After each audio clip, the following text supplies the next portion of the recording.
No, there's nothing on this blanket, don't worry.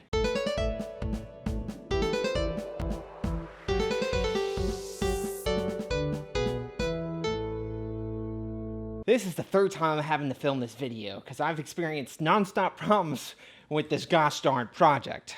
Okay, so the first video, if you saw it on YouTube, the very end, I experienced a major problem that either people didn't notice or they didn't view it in the same way I did. What had happened was I wrote the script at a different time, then I filmed everything, and then at a different time I edited all the pieces together. So when the backdrop looks like this, it coincides with not talking about how my views of Muslims have changed. And this is a terrorist joke about Guantanamo Bay. At the same time, I'm talking about how I like Muslims now. Super awkward. It wasn't planned. It's just how things turned out. It turned out that way because I had nonstop problems with my laptop, with it just failing on me and deciding the editing program didn't want to work anymore. That's why there's no green screen for this video, because my laptop took a dump and now I'm having problems editing, which I don't understand. And then when you type in the codes that it's giving you on Google, every link is to a different problem. None have addressed the problem that I was having. Super annoying. Originally for the project, I was just using Facebook to find people, and then I got this message. I'm sure most of you know that there's a limited amount of Facebook friends you can have, but did you also know there's a limited amount of friend requests you can send out at a time? And if they go unresponded, eventually Facebook will stop you from sending out friend requests. Now I have a whole bunch of soft locks on my account. If I have no mutual friends with you, I can't direct message you, and I can't send you a friend request, which sucks. When I was trying to find people, I was going region by region. And certain regions have countries with very similar names. So on the same day, someone from Uruguay and Paraguay messaged me back, and I was interviewing them. And so there's a chance I got their answers mixed up. Same thing happened for Kyrgyzstan and Kazakhstan, Tajikistan and Turkmenistan, and the Republic of Congo, which I am told is completely different from the Democratic Republic of Congo. I also experienced some problem with country names having changed. From the time that I learned geography to when I did this project, a whole bunch of countries had their name changes. Cape Verde is now Cabo Verde, Ivory Coast is now Cote d'Ivoire, Swaziland is Eswatini, and East Timor is now Timor-Leste. I don't know why these names changed. Seems dumb to me, but I don't live there and I don't understand why the name has changed. So one of them, they changed from the English name to the French name, and the French are objectively worse than the English. So, okay.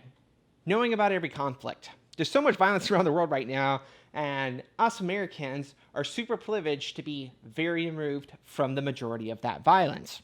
Do you know how many people would trade real oppression for the fake oppression we have here in America? At least 12 million. Parts of the world that are currently going under conflict were like Azerbaijan. I'm never going to pronounce that country right. I tried really hard. I just can't do it. And Armenia. Now, when I was looking for people from those two countries to interview, they had their little tiff, their little conflict that popped up a couple months ago. And a lot of them, when I was looking to interview them, they thought I was a journalist trying to interview them about the current conflict that was going on. And so it was really hard to find people from those countries that wanted to talk with me. It was frustrating. Side note, I didn't know Armenia was a real country. I thought it was like Turkey's Texas, but it's its own separate country, and it's yeah. Americans aren't good at geography. One of the most awkward problems I had along this project was when I was looking for people from Niger. Now, as a white American, Niger is one double tap away from making the worst spelling error you could possibly make. And luckily, after typing this hundreds of times into Facebook, I never misspelt it, thank God. Early morning news. When a shooting or something really bad would happen in America, after I had gone to sleep, when I would wake up in the morning, I would have a bunch of messages from all my new foreign friends asking me about this tragedy. And that's how I learned about some of the tragedies happening in America, through new foreign Facebook friends messaging me, asking me when I wake up in the morning to find out, oh shit, a shooting just happened in a mall. The last country ended up being Comoros. And my initial research for some reason led me to believe that it was a Portuguese-speaking country. I don't know how I confused it, but I thought it was an old former Portugal colony. It's not. It was a former French colony. Now, I, as an American, am required legally to make fun of France at least once per day on social media. And when I realized I was going to need to find a French speaker to help do this interview, I was worried that I would need to ask a Frenchman for help. But then I realized I bonded with a whole bunch of people over a hatred of France because France has pissed off so many countries and they colonized so many countries. So I had a whole bunch of people that spoke French and hated the French that were willing to help me. So it ended up working out. There was a huge language barrier. The overwhelming majority of the people I spoke with were non-native English speakers, and it showed for some of the interviews.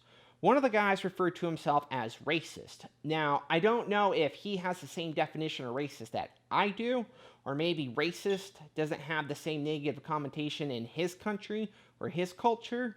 I'm not sure, but he didn't seem like being racist was a bad thing. Overcoming negative stereotypes. A lot of people around the world have many negative stereotypes about Americans. One of them is us being uncaring of world events and of other countries. So I, as an American, when I was looking for people to interview from other countries, many of them thought I had ulterior motives, and they didn't believe I was just an American with a genuine curiosity trying to make a YouTube video. Selection bias and response bias. Way less people had negative things to say about America than I assumed would. And I am slightly worried about the majority of the people I spoke with already having a pro-West or a pro-American bias. So all the results I got might be tainted by that bias. I probably don't have a better understanding of the world or how other countries think.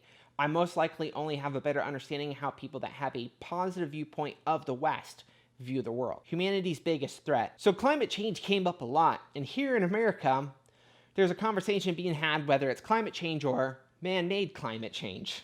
To the majority of the world, it's the same thing, because it is the same thing. So early on, I was asking people when they said climate change if they meant climate change or man-made climate change, which made me look stupid, because it's a stupid debate that's happening here. Not objecting to or correcting false information. Some of the people told me stuff that I knew for a fact was a lie. One of the people told me that he thought Americans were dumb because millions of American adults think chocolate milk comes from brown cows. Now, this is anti-American propaganda. Some stupid ad agency came up with this fake survey and they put it out.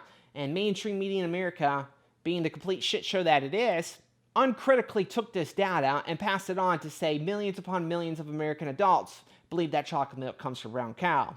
I've looked into it and it's a fake study that never happened. No one was actually ever questioned for this study. They just made it up to get more attention and more donation dollars coming into their organization.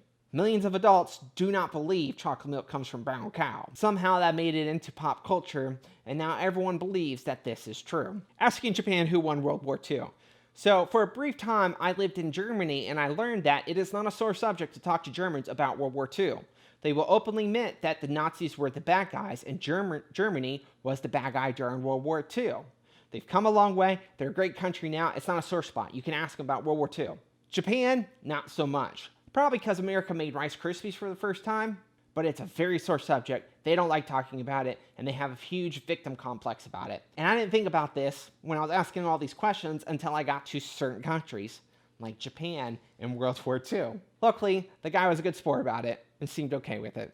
Texas, what the fuck?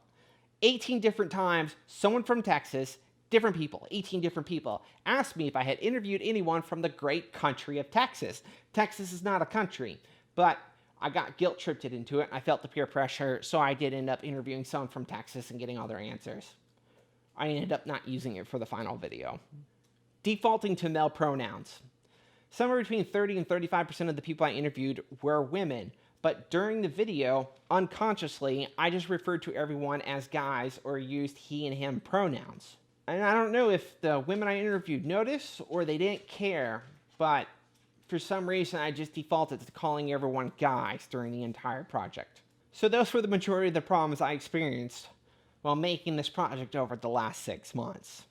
It was quite the enjoyable experience, but I think this is the last video for the whole entire series.